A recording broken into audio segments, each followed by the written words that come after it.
So today we're going to talk about 4 major areas of security that could impact small businesses.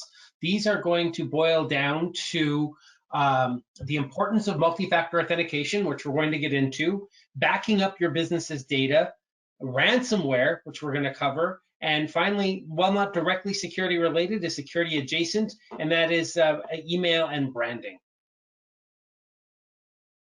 So the first thing then we want to talk about is perhaps one of the single most important security features that you can enable in an organization of both small and large businesses, and that is something called multi-factor authentication. If you're not familiar with this, I think it's helpful to understand the problem that it's trying to solve. When you log into any system, be it your business, your bank, or even your computer, you have to present some kind of information to prove that you are you. Typically, this is boiled down to a username and a password. The username is publicly available because we know your name, of course, but the password is something secret only to you. At least it's supposed to be. Unfortunately, there are many ways where bad guys can get access to your password. And once they've done that, they can now log into any of those systems and effectively become you. They can read your email, they can go through your files, they can do everything that you can do. So the security researchers of the world have been trying to figure out how can we help prove that you are you, as something that goes beyond just having a password. And that is what multi-factor authentication is designed to solve. What MFA basically is that it means instead of having just a password, you're going to have something else. That's the second factor in the two-factor part. And that second factor most commonly is going to be your mobile phone. Everybody these days is carrying their mobile phone on them. And what we can then do is we can actually tie your account to the mobile phone such that when you try to log into your account, you will actually, after typing in your password, be prompted on your phone to prove that you are who you say you are. The advantage of this is that if somebody does get your password through whatever means and they try to log in with you, they will be stopped, because what will happen is if you try to log in and you are presented with the prompt as you see on the screen here, you can choose to either approve the request or not approve the request. You're the one that's actively facilitating it, so you'll see that it's very convenient for you as the end user. However, by contrast, if the bad guy in the middle of the night is trying to log in as you, this same prompt was going to appear on your phone. But you can imagine if you were just watching television one night and all of a sudden you received a prompt on your phone asking to transfer money or do any other kind of request, you know that's not you. So you can press cancel in this case or deny, and you outright prevent the attacker from getting into your account before they can do anything. That is singularly the power of multi-factor authentication. To kind of help illustrate the scope and scale of benefit of MFA, Microsoft actually released a study in 2020 where they looked at all of the common attacks that happen against their infrastructure, and they determined that over 99% of those attacks would have been foiled had users been using multi-factor authentication. So it's incredibly important, and we recommend that you enable it everywhere that you can. And you should note that this extends beyond just that of your business applications. This can be things like Facebook, Instagram, Twitter, your banking apps, any services that you use, because the unfortunate reality is that if an attacker can get access to one account, they can often use that to piggyback to get to the next account and the next account and the next account, and they can fall like a series of dominoes. So it's very important to use MFA everywhere you can. And with that, I'd like to now turn it over to Justin, who's going to talk to us about backups. Thanks, Robert. All right, the next topic that we are going to discuss today is backing up your data. So what we're going to talk about is backing up your data is very important, but equally or even more important is being able to restore your data. This is absolutely critical when it comes to the topic of digital security. As well, we're going to talk about cloud services, some common misconceptions about what is and is not getting backed up. In addition, we'll talk about why it's crucial to offload your data to a third party, especially when talking about cloud. And then finally, a little bit about retention options available to you when using cloud backup tools. So let's jump right into it. Microsoft and many other cloud providers do not back up your data automatically. Often there are redundancy or replication options, but this is not a backup. Some cloud services may have backup options, which are important, but they either need to be configured, they might have limited features. At the end of the day, this is absolutely something that needs a lot of review and management, and you should not count on it being automatic. And you should not count on it being automatic. Unfortunately, if your data is compromised, this can be either from a failure due to a natural disaster of some kind, even a technical glitch. It's becoming more and more common where bad acting is involved. Really, any number of things. If you don't have a backup and recovery plan in place, it's very possible that you may find your data unrecoverable. And honestly, that's exactly what we're trying to avoid by having this conversation. This is something that we see, unfortunately, and I wish it didn't happen, but people do come to us because they lose important data. The reality is that that can be avoided with a proper plan, and it needs to be considered in your sorry, I'm going to redo that. Unfortunately, people do come to us with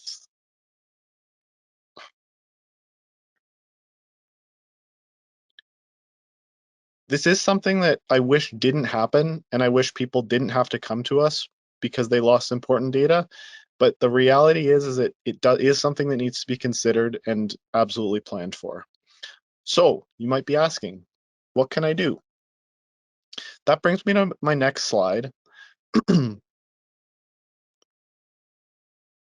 As we've discussed, backups and the ability to recover your data is absolutely essential. Doesn't matter the platform, it doesn't matter the technology. Because we're talking about cloud hosted services today, it's especially important for cloud hosted services to have a plan in place for recovering your data. It's not a Right. matter of, no, it's all good. It's not a matter of if, it's a matter of when. That's a line I learned from actually from Robert, my coworker here, and he's absolutely right. You need to be prepared for the unfortunate circumstances that can occur. And if your data is in a cloud hosted service, if it disappears one day, there's little to no recourse available.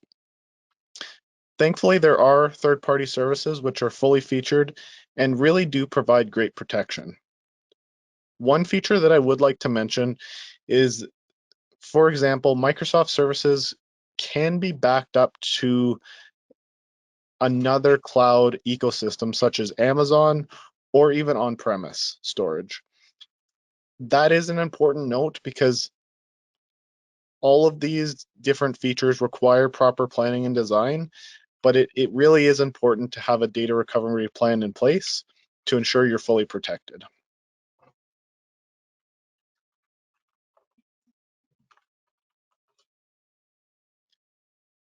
Another advantage of third-party cloud backup tools is having a longer retention period for your backups. For example, if you delete an email, your administrator may be able to recover that for up to 30 days. But beyond that, you really have no recourse to get that information back and it really is truly gone. So whether something's accidentally or maliciously deleted, it's important to cover yourself in these scenarios. We do work with some services that have what's called unlimited retention, which allows you to go back as far as you've been backing up with the service and pull data out with different restore points. So there's lots of advantages, and it really is an important aspect to ensure you're able to recover your data when you need it. I'm going to hand the microphone back over to Robert, and he's going to take us into our next topic. Thank you very much, Justin. So the next thing that we want to talk about here is perhaps one of the scariest topics in modern IT, and that is the concept of ransomware. If you haven't heard of this, I would count yourself lucky. Unfortunately, you probably will hear about it soon. For those uninitiated, ransomware is basically the idea of a piece of software that will get into a computer's network and will start to encrypt all of the data it can find with military-grade encryption that cannot be broken except by anybody except for the attackers. And once they have all of your data encrypted, they will basically send you a ransom notice, hence the term ransomware, demanding typically money in the form of some kind of cryptocurrency in order to unlock your data. If not properly prepared for it, ransomware can be catastrophic for a business. So it's important then that we explain a little bit more about how this works. Ransomware is increasing in its effectiveness and its scope and scale over the last, I would say, 10 years, but it's really been on almost a logarithmic curve. For example, SonicWall, one of the largest firewall vendors, they published a report that said they detected over 500 million ransomware attacks in just 2021. Now, these are not necessarily successful attacks, but these are attempts that are flowing through their systems. The takeaway from this is that really it's not a matter of if a ransomware attack will affect your system, but when. And what that therefore means is what can you do to protect yourself? So let's cover that next. We like to consider three major pillars that represent the security posture that you can take against your system. The first posture is your frontline software detection tools. This can be things like antivirus that's running on your endpoint devices. This can be next generation firewall scanning devices on your perimeter, and can also be things like anti-spam and anti-malware detection that can run on your email servers. But we can assume that while those will block many of those 500 million attacks that we saw last September, one or two of them may still get through. So what can we do for the next step? Well, then we bring on to user training, because the unfortunate reality is that most ransomware is going to get into a system because someone in the organization received typically an email and they clicked on it and they shouldn't have. Now, that doesn't mean this particular user was stupid. It's just that the malware and the attack vectors have gotten so sophisticated that they can trick even the most astute of readers into potentially clicking a malicious email.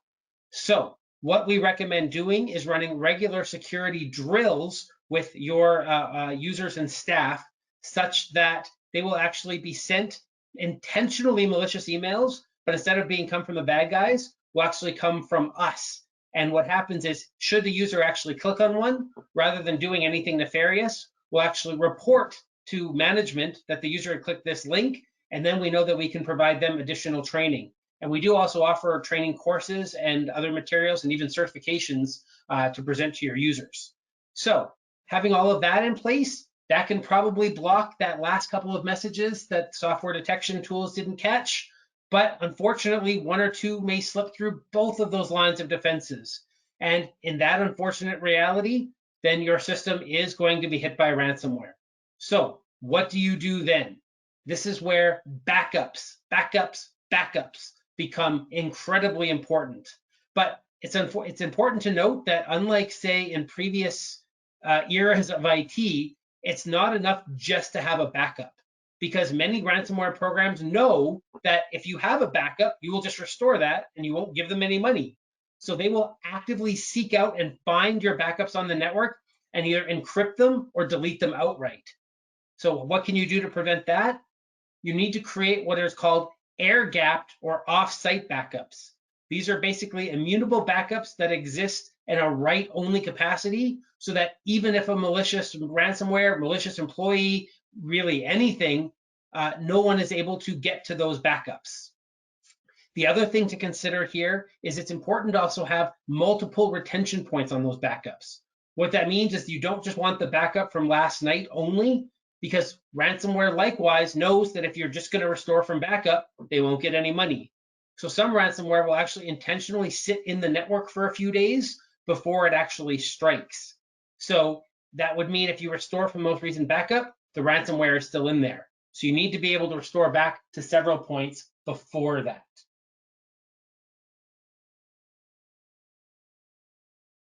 Next slide, please. Yeah, thank you. Oh, that was the last one. Okay. I'd like to now turn it over to Justin, who is going to talk to us now about email security. Thanks, Robert. As we all know, email has become an integral part of communication and is relied on heavily in business applications today. Something people may not realize or you may not know is that email is 50 years old, and it really never was designed with security in mind. And to this day, that hasn't changed a lot. There are some free bolt-on features that they go by some strange names, and the names don't really matter, and that those are SPF, DKIM, and DMARC. But all that you really need to take away from this is that it's like a digital sign-off, and it helps with email legitimacy and security. And what it does is it says when you send an email, your email server and the remote email server are going to talk, and that digital sign-off is going to say, hey, this is actually for me and I'm legitimate. This isn't spam. And it is really helpful to have these tools enabled to ensure that your emails are marked appropriately. As we know, email spam is a major gateway to malware and ransomware, which Robert just talked about. And thankfully, there are many solutions out there to filter out this malicious content, but they really are unique in their own way and how they work, but also unique in how they're implemented for each individual environment. So if you're ever having trouble or you want to talk to somebody about your anti-spam options, please do reach out to us. We'd be happy to discuss this further with you and assist you in any way possible.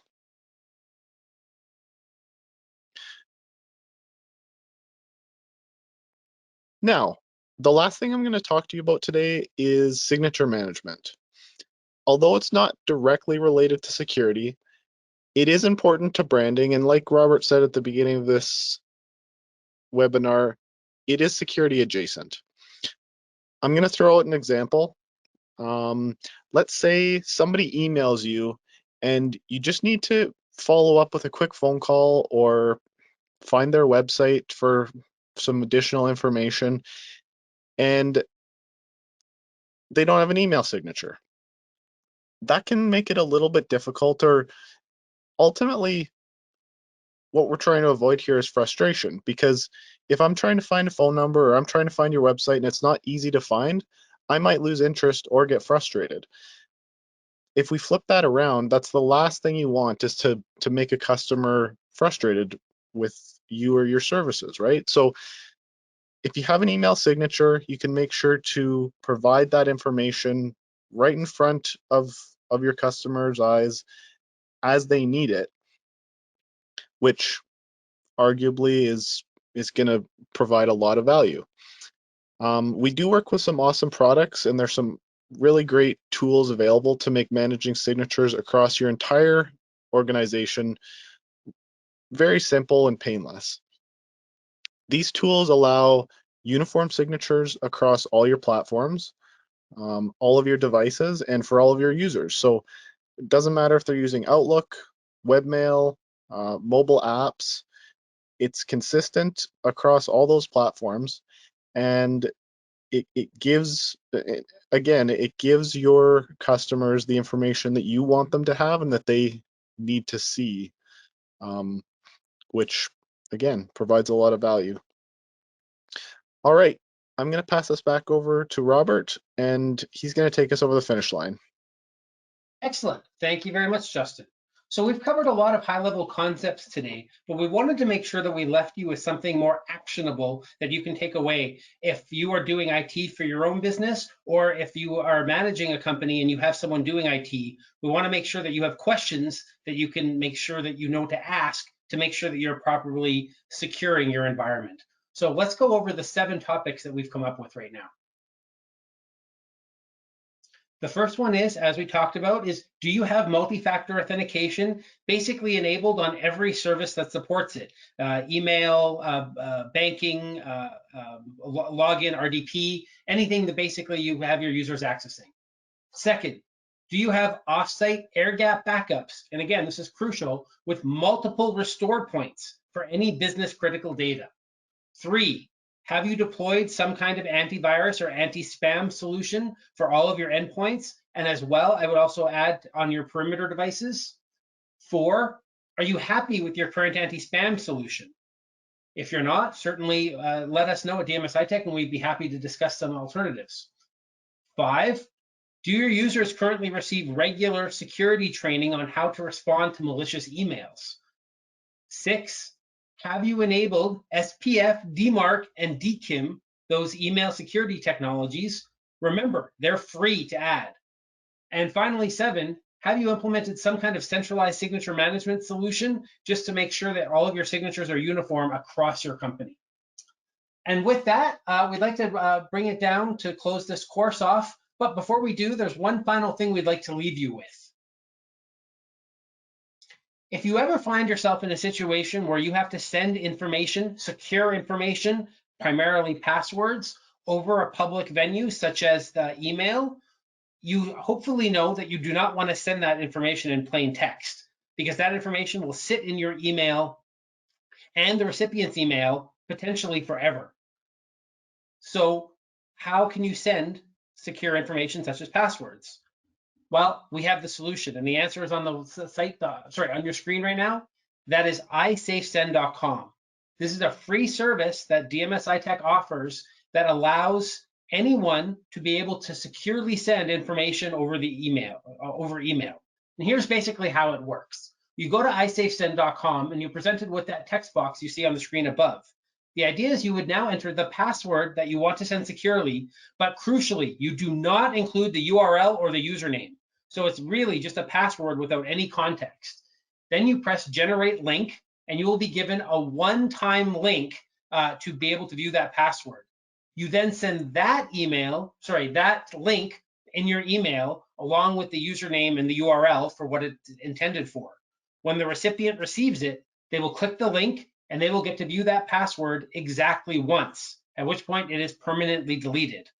Now, this has a couple of benefits. One, this means that if somebody finds the email in somebody's sent items 2 years from now, the password will not be in there. But also, if there was some kind of interception, if somebody did find the link before the intended recipient and they viewed it, when the intended recipient views it, they will get a message saying this link was already viewed. So now they know something may have happened and that password should be reset immediately. So this is a service that we highly recommend that everyone use. And if you have any questions about this, feel free to reach out to DMS Tech and we would be happy to help. And with that, I'd like to turn it back over to Emily now to close us out.